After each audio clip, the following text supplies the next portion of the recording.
আমরা ইঞ্জিনিয়ার শরীফুল ইসলামের সাথে কথা বলছি। ওনাকে আমরা অপারেশন করছি আজ থেকে ৫ সপ্তাহ আগে। ওনার এসিএল যেটা সেই এসিএলটা টেয়ার হয়েছিল, কমপ্লিট টেয়ার ছিল। আমরা এটা রিপেয়ার করেছি এবং পাশাপাশি ওনার স্ট্যাবিলিটি কম থাকার কারণে আমরা এলইটি করছি। এই এলইটি এবং এসিএলআর এই দুইটাই আমরা করছি হচ্ছে ওনার রেকটাস মেমোরি স্ট্যান্ডার্ড নিয়ে। আচ্ছা, মিস্টার শরীফুল ইসলাম, বলেন তো এর আগে কেমন ছিল আর এখন কি ফিল করেছেন? এর আগে স্যার যখন আমি চলাফেরা করতাম তখন ব্যালেন্স রাখতে পারতাম না। অনেক সময় যখন উঁচু নিচুতে পা পড়তো তখন আমার মনে হতো যে না পাটা নড়ে যাচ্ছে। আবার হচ্ছে ঘুমের মধ্যেও আমার প্রায় সময় দেখা গেছে ঘুমে আছি কিন্তু কোলবালিশের উপরে পা রাখলে হঠাৎ পা নড়ে যেত। তখন ঘুম থেকেও আমি ওঠা হয়ে যেত ব্যথার কারণে। আচ্ছা, অপারেশনের ৫ সপ্তাহ হলো, এখন কি অবস্থা ফিল করছো? এখন জায়গাটা স্টেবল লাগছে।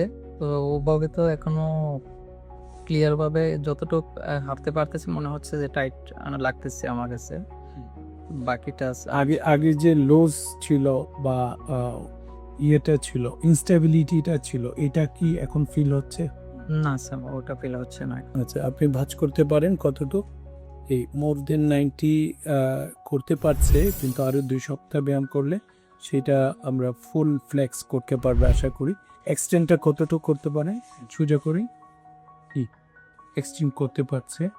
আমরা স্টেবিলাইজেশন করেছি এলইটি দিয়ে, যার ফলে স্টেবিলাইজডও ভালো হয়েছে। হ্যাঁ, এখানের স্টেবিলাইজেশনটাও ভালো হয়েছে।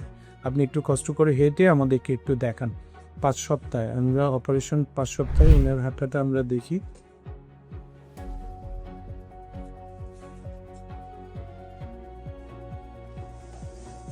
আপনি হেঁটে এসে এখন আর ঘুরে যাচ্ছে না, না? ইনস্টেবিলিটি যেটা ছিল একটু হেঁটে আবার যান।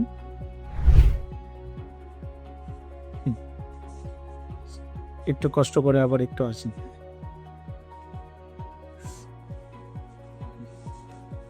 ওই ইনস্টেবিলিটিটা এখন নাই। Thank you.